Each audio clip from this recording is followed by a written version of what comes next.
Hola, en este video estaremos analizando la publicación de la revista Radiolandia, una revista argentina de noticias y chimentos del espectáculo del año 1957.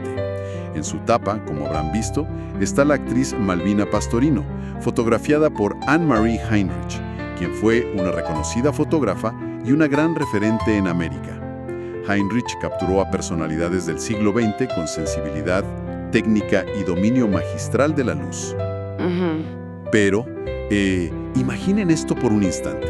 Imaginen abrir su revista de espectáculos preferida y notar que de la noche a la mañana, casi la mitad de las estrellas más grandes de su país han sido, digamos, borradas de la existencia.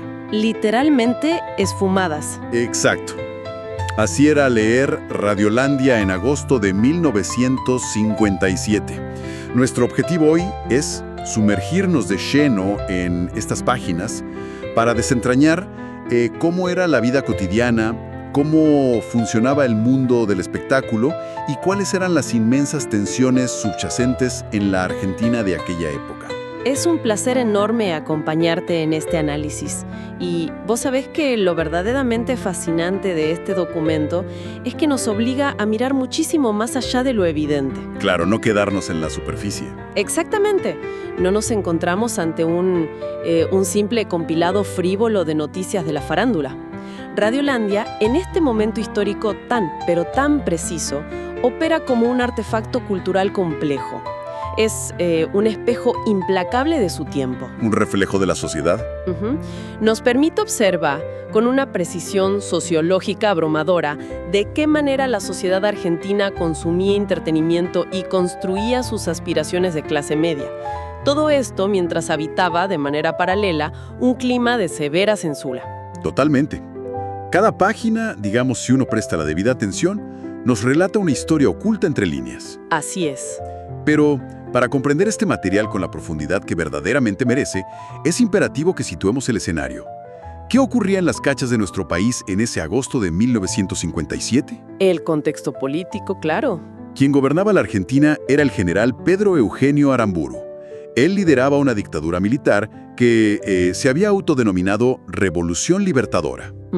En ese preciso momento, su gobierno de facto se encontraba en plena preparación de una reforma constitucional y mantenía una rígida proscripción sobre todo lo que fuera el peronismo.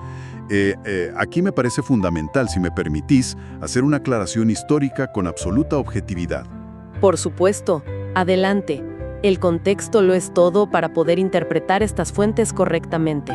Debemos recordar que Aramburu lideraba una dictadura que ayudó a derrocar al gobierno constitucional y elegido democráticamente de Juan Domingo Perón allá por 1955. Claro, el quiebre institucional. Exacto. Independientemente de la postura o la línea editorial que adoptaran las revistas comerciales de aquella época, la historia ha documentado ampliamente los innegables beneficios sociales y laborales logrados durante el periodo de gobierno que abarca de 1946 a 1955. Nuestro rol aquí, nobleza obliga, no es tomar partido, sino enmarcar la realidad factual para entender bajo qué enorme presión operaban las rotativas. Es una precisión casi obligatoria. Y conectando ese marco político tan tenso con las páginas de la revista, debemos mencionar ineludiblemente el decreto 4161. Ah, claro.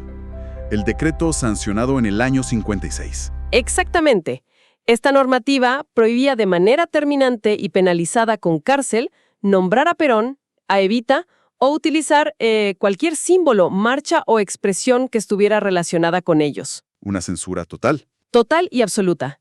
Esto forzó a todo el aparato editorial, y muy especialmente al mundo del espectáculo, a sumergirse en lo que muchos historiadores han denominado una cultura de catacumbas.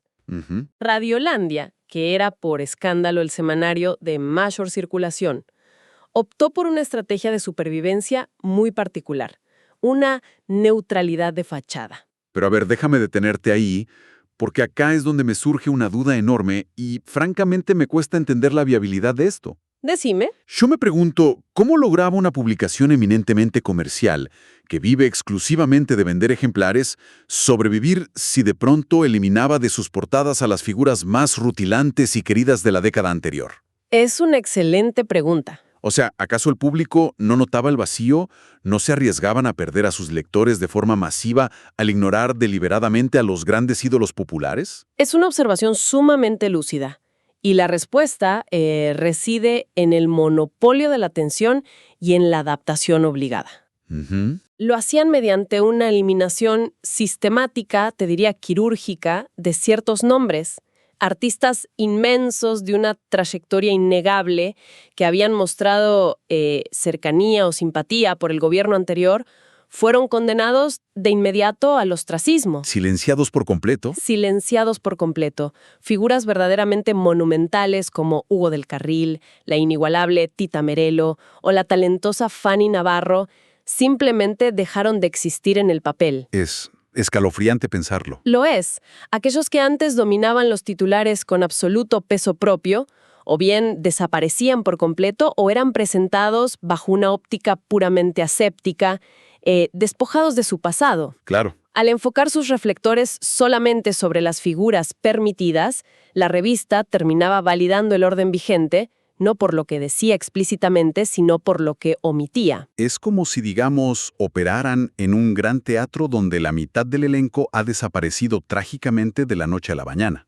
Exacto. Y los actores que quedan sobre el escenario continúan diciendo sus parlamentos como si sus compañeros nunca, jamás hubieran existido. Una normalidad fabricada. Totalmente.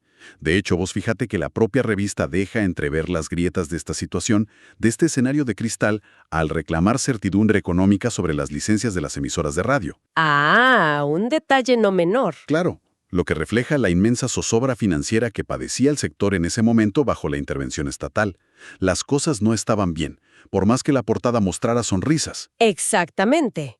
Y hablando de ese teatro y particularmente de la radiofonía, las páginas de la revista nos ofrecen un fresco maravilloso de lo que fue verdaderamente la época de oro del talento vocal. Ujú. Estamos en presencia del imperio indiscutido de la voz. La radio era, sin lugar a dudas, el centro neurálgico del hogar argentino en 1957. Absolutamente. Y la revista, en ese sentido, destaca a artistas de prestigiosa garganta, individuos dotados de la capacidad única de construir universos enteros utilizando únicamente un micrófono y su imaginación. Verdaderos artesanos del sonido. Así es. Mencionan a gigantes del humor y la simpatía como el gran Pepe Iglesias. Resulta insoslayable destacar el caso de la gran Nini Marshall. ¡Ah, qué figura! El semanario celebra con bombos y platillos que Nini acababa de firmar un nuevo contrato, regresando tras sufrir casi una década de exilio artístico. Un retorno inmensamente esperado. Y un exilio que, curiosamente, la revista se atreve a catalogar abiertamente como fruto de un absurdo imperio de una dictadura, refiriéndose por supuesto al gobierno anterior, Claro. mostrando así su alineación total y sin disimulos con el discurso oficial del momento militar. Es un juego de espejos ideológico muy propio de los medios de la época, que debían agradar al poder de turno. Pero centrándonos en el despliegue del talento en sí, este nivel de actuación nos invita a una reflexión profunda sobre nuestros consumos culturales de hoy. ¿Te escucho? Y esto quiero planteárselo directamente a la audiencia. ¿Consideran ustedes que en la actualidad la abrumadora primacía de lo visual y la inmediatez de la imagen han terminado opacando el talento del ingenio vocal y la actuación en vivo que antes dominaban de manera absoluta la cultura popular? Es una pregunta excelente. Y que te digo, resuena con particular fuerza cuando uno lee las crónicas de la revista sobre programas como Cinetón, transmitido por las prestigiosas ondas de Radio Splendid. Ah, un clásico absoluto. Una audición dominical dirigida por el gran Roberto Gil, que contaba con un elenco que era verdaderamente de superlujo. Nombres formidables. Imagínate, Dorita Acosta, Mario Pocovi, Chela Ruiz encarnando a su memorable personaje La Nona. Inolvidable la nona. Totalmente. También estaba Pepe Soriano en el rol de Roque el Despoleador. Y Ernesto Villegas. Era un humor artesanal, de un ingenio desbordante que mantenía a las familias enteras cautivas, sentadas alrededor del receptor de madera. Y no era solo una escucha pasiva en el living de la casa, ¿eh? El nivel de convocatoria, de movilización que generaban estos programas es, visto desde nuestra óptica contemporánea, francamente incomprensible. Cuesta dimensionarlo. La fuente que estamos analizando relata un acontecimiento que resulta extraordinario. El sorteo final del concurso de La Parejita Manuelita. ¿Ah, sí? Lograron congregar a más de 20.000 personas en el mítico estadio Luna Park. Pensemos un segundo en esto. 20.000 almas que se desplazaron físicamente, Impresionante. que tomaron tranvías, colectivos, que caminaron cuadras enteras, tan solo para escuchar y presenciar la resolución de un evento nacido estrictamente en la radio. 20.000 personas. Y eso irremediablemente me hace pensar en quienes nos están escuchando hoy, quizás solos con sus auriculares, viajando en tren o en el auto. Claro. Multitudes semejantes en un mismo espacio físico. Les pregunto, ¿cómo creen que ha cambiado nuestra forma de experimentar el entretenimiento? Ujú. Donde los grandes hitos de la cultura popular se consumen mayormente de manera individual, silenciosa y fragmentada a través de una pantalla personal. ¿Hemos perdido tal vez esa ceremonia del asombro colectivo? Es ni más ni menos el paso inexorable del ritual colectivo, que era cálido y compartido, al aislamiento digital en el que vivimos. Triste pero real. Pero la revista también nos demuestra que no todo era inmaterial y sonoro. Había otro fenómeno revelador que dominaba la época y que requería una presencia muy tangible: los certámenes de belleza y la validación pública de la imagen física. Ah, los famosos concursos. El semanario relata el fervor absoluto, te diría un fervor casi febril, por concursos como Miss Radiolandia 1957 y Miss Televisión 1957. Y no era para menos, considerando la recompensa que estaba en juego. El premio prometido era, digamos, majestuoso para cualquier joven de la época. ¿Le cambiaba la vida? Le garantizaba ingresar al cine criolleyo en condiciones estelares, con un contrato oficial bajo el brazo. Y el jurado, el jurado encargado de tal decisión no era un detalle menor. Estaba compuesto por la verdadera realeza artística de la nación. Así es. Contaban con figuras que eran auténticos tutelares del arte. Estaba la mismísima Mirtha Legrand representando la elegancia indiscutida de las actrices consolidadas. Un emblema. Y curiosamente, también integraba el tribunal Hugo del Carril. Mira vos. Lo cual es un detalle fascinante, es una paradoja tremenda de esa supervivencia artística que mencionábamos antes. Él, que sufría censuras atroces en otros ámbitos públicos, mantenía su prestigio tan intacto que la sociedad y la revista lo validaban para dictaminar en este certamen. Es una contradicción de época hermosa. Totalmente. Completaban la mesa de notables el magistral director cinematográfico Leopoldo Torre Nilsson, un pilar absoluto del cine de autor, y el afamado modisto Paco Jaumandreu, un jurado que sin duda se infundía un respeto absoluto entre las participantes. Pero ¿sabes qué es lo que más me atrae? Lo que más me llama la atención de este concurso. ¿Qué cosa? Es la materialidad exhaustiva que requería todo el proceso, el ritual tangible de participar. En ese entonces no existía la inmediatez de sacarse una selfie, subir una foto y etiquetar a una marca. No, ni por asomo. Las jóvenes aspirantes debían comprar físicamente la revista, buscar el cupón en las páginas centrales, recortarlo con tijeras, llenarlo a mano cuidando con esmero la caligrafía para que fuera legible.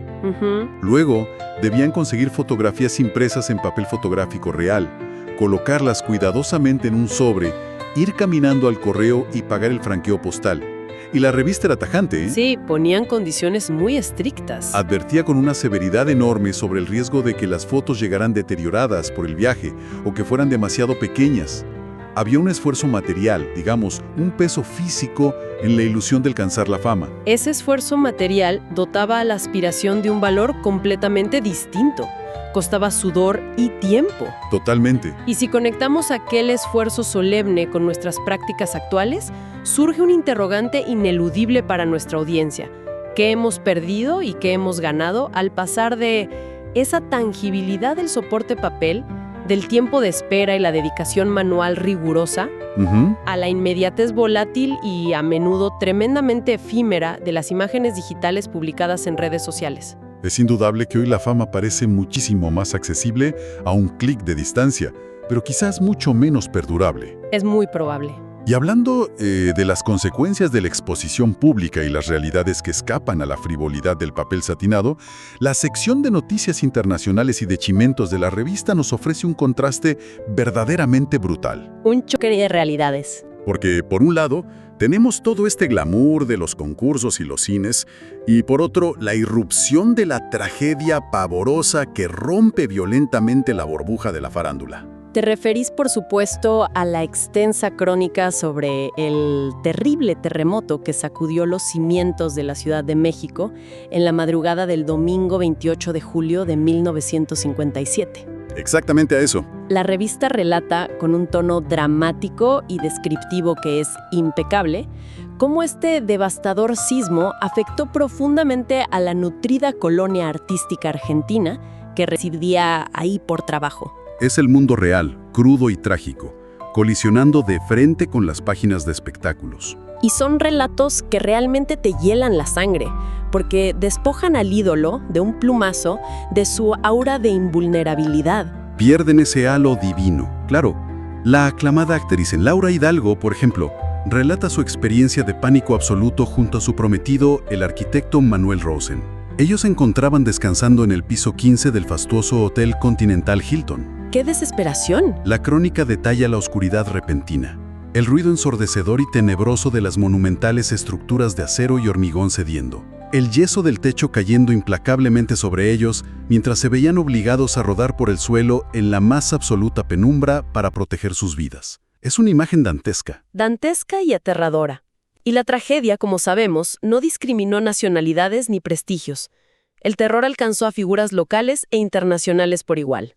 La publicación menciona el calvario de la exquisita actriz mexicana Ana Luisa Pelufo, el de nuestro compatriota Alberto de Mendoza, el de Ramón Gay y el del reconocido director Miguel Moraita. Todos en vilo. Y es fascinante observar cómo en la misma publicación, y a veces en páginas casi contiguas, encontramos un tono diametralmente opuesto.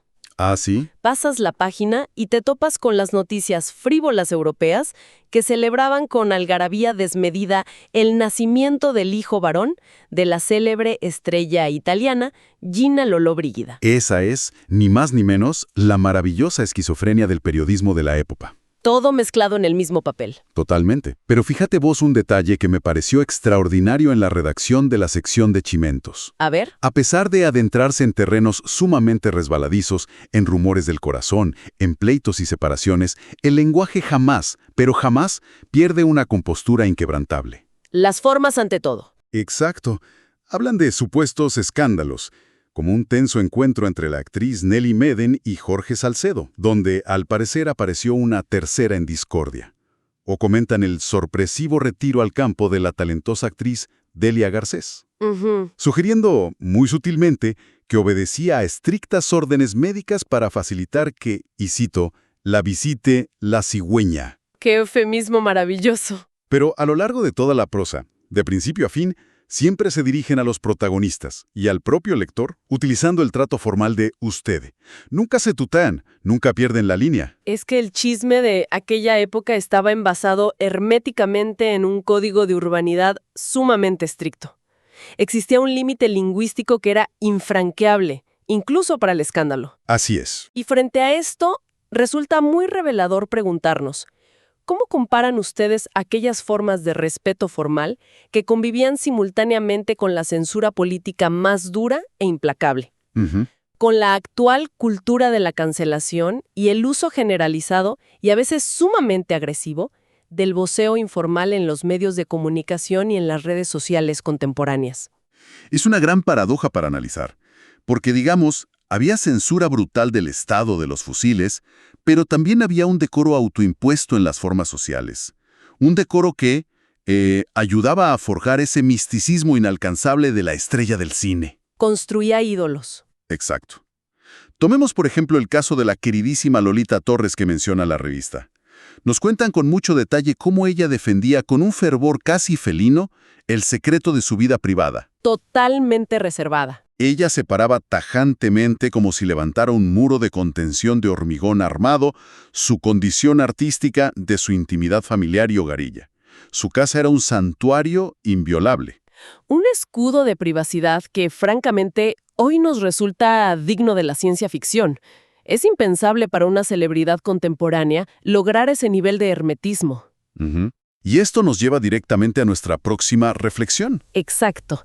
Y frente a esta tendencia actual, donde vemos a influencers y famosos desesperados por monetizar y exponer en tiempo real cada instante trivial de su cotidianidad en Internet, les pregunto, ¿piensan que hoy en día sería siquiera posible mantener el misticismo y la intriga de una estrella rigiéndose estrictamente bajo los discretos estándares de privacidad del año 1957? ¿Qué pregunta? Sinceramente, creo que hoy el misterio es un valor que cotiza muy a la baja. La verdadera moneda de cambio actual es la hiperexposición. Es innegable. Ujú. Pero si hay algo que, por el contrario, nos permite medir de manera científica el verdadero pulso de los anhelos de aquella época, es la pauta comercial. Ah, los avisos publicitarios. Leer las publicidades de Radiolandia es, te diría, como abrir la puerta principal a la psiquis de la sociedad. Es hacer un inventario sumamente detallado de los sueños y aspiraciones de la clase media argentina. Ujú. Una clase media que buscaba desesperadamente normalidad, pulcritud y progreso en medio de la inestabilidad institucional. Estoy totalmente de acuerdo con vos en este punto. Los avisos publicitarios no son mero relleno gráfico para financiar la tinta, son un documento sociológico de un valor incalculable. Absolutamente. Nos grafican con una nitidez que asombra qué exactamente se consideraba el estándar definitivo de éxito, de higiene moral y de bienestar en el hogar argentino de mediados del siglo XX. ¿Y qué narrativa fenomenal tenían? No te vendían un producto de limpieza, te vendían la salvación doméstica absoluta. La redención en una caja. Le prometían al ama de casa la liberación de todas sus penurias a través de verdaderos milagros químicos, como el polvo jabonoso magistral de la empresa Colinos, que garantizaba dejar la ropa blanca verdaderamente refulgente. Refulgente, qué gran adjetivo de época. O los anuncios rimbombantes que anunciaban la llegada del nuevo jabón Rinza, el tradicional almidón Colman, para que la pesada plancha de hierro resbalara sin el menor esfuerzo. Ujú. Y el superfinísimo jabón de tocador Manuelita. Y por supuesto, no podemos obviar bajo ningún concepto a la industria nacional prometiendo prodigios con el paño mágico, Ah, el famoso paño mágico. que aseguraba, con total seriedad, entregar 120 lustradas de altísima calidad para proteger el calzado y los cueros de los caballeros. Y fíjate que no se limitaban únicamente a la limpieza del hogar. En cuanto a la estética y el cuidado personal, la revista operaba casi como la vidriera de un gran almacén de lujo accesible. Claro, Vemos a Gabuso Hernos, ubicados en la avenida Rivadavia al 3940, seduciendo a los lectores con el codiciado diván americano, el pináculo del confort. sinónimo indiscutido de modernidad y estatus en el living. También aparecen elegantes anuncios de la sofisticada lencería Virtus, presumiendo sus delicados encajes y puntillas elaboradas en el novedoso material del nylon. Todo un avance tecnológico. Totalmente. También se promocionaban las finísimas lapiceras River, presentadas al público como el regalo definitivo para lograr una escritura de jerarquía. Ujú. Y, ineludiblemente, nos topamos con el gran pilar, te diría la piedra fundamental de la estética masculina argentina de aquellos años, Glostora. Glostora. Ah, leer ese anuncio es una experiencia fantástica. Usted y Glostora son inseparables, rezaba la publicidad gráfica con un tono casi imperativo. Era una orden. Básicamente, el anuncio te estaba dictando que tu éxito profesional en la oficina y tu éxito amoroso en el cabaret o en el club dependía pura y exclusivamente de mantener un peinado rígido, brillante e inamovible frente a cualquier inclemencia del tiempo. Ujú. Es exactamente como te decía al principio. Leer estas publicidades es repasar un inventario de sueños de la clase media. Prometían un hogar pulcro, brillante, con muebles de diseño de última generación, atuendos intachables y electrodomésticos salvadores. Una burbuja de perfección. Como si, digamos, mantener la limpieza impecable y el orden irrestricto puertas adentro del hogar sirviera de alguna manera mágica para compensar o negar el desorden y la inestabilidad política que imperaban ferozmente puertas afuera en el país. Es un análisis sumamente lúcido de tu parte. Era en efecto la búsqueda desesperada de un refugio psicológico en el consumo. Ujú. Y el cine nacional funcionaba como el gran proyector a gran escala de estas mismas aspiraciones. Las crónicas extensas de la revista sobre actores como la elegante dama joven Paulette Christian o el triunfo internacional asombroso de Guillermo Murray, ¿Ah, sí? quien estaba siendo aclamado de pie en prestigiosos festivales europeos como San Sebastián y Carlo Vivari, cumplían una función vital para el ánimo del país. Claro, daban esperanza. Demostraban empíricamente que la Argentina podía exportar elegancia, talento y modernidad. Estas noticias validaban el sueño de aquella época, dándole a la clase media trabajadora un motivo de orgullo genuino que la convulsa política nacional no lograba ofrecerles. Un sueño colectivo, podríamos decir a modo de síntesis, que estaba cuidadosamente enmarcado en el brillo del celuloide, perfumado celosamente con el jabón de tocador Manuelita y rígidamente peinado hacia atrás con litros de Glostora. Así es, una imagen poética pero tremendamente real. Y como reflexión final, para quienes nos han acompañado con tanta paciencia a lo largo de este recorrido, quisiera proponerles lo siguiente. Sumergirse en estas páginas amarillentas y manchadas por el inexorable paso de los años no es, de ninguna manera, un mero ejercicio inofensivo de melancolía o nostalgia barata. En absoluto. Es una lección histórica de una profundidad tremenda sobre cómo las sociedades humanas son capaces de construir imponentes fachadas de normalidad para protegerse del miedo. Claro. Se aferran con desesperación a los concursos de belleza, al glamour incandescente de las estrellas, a los chismes del corazón y a los anuncios de jabones que prometen lavar mucho más blanco. Mientras que de fondo, en las sombras, en las calles reales, operan profundos, turbulentos y a veces muy violentos sismos políticos y sociales. La frivolidad vista desde esta óptica tan particular a menudo resulta ser el mecanismo de supervivencia psicológica más efectivo frente al peso asfixiante de la censura. Más que recuerdos, más que documentos o crónicas de revistas, Mágicas Ruinas no pretende ser solo un archivo de papeles y nostalgia. Es un espejo entre dos siglos, una interpelación al presente. Desde 2003, Mágicas Ruinas ofrece un recorrido profundo por archivos que marcaron el siglo pasado, con una presencia diaria en Facebook. Suscríbanse y activen las alertas para no perderse ningún hallazgo. Aquí, la historia no es algo estático, es una travesía que nos ayuda a descifrar el hoy.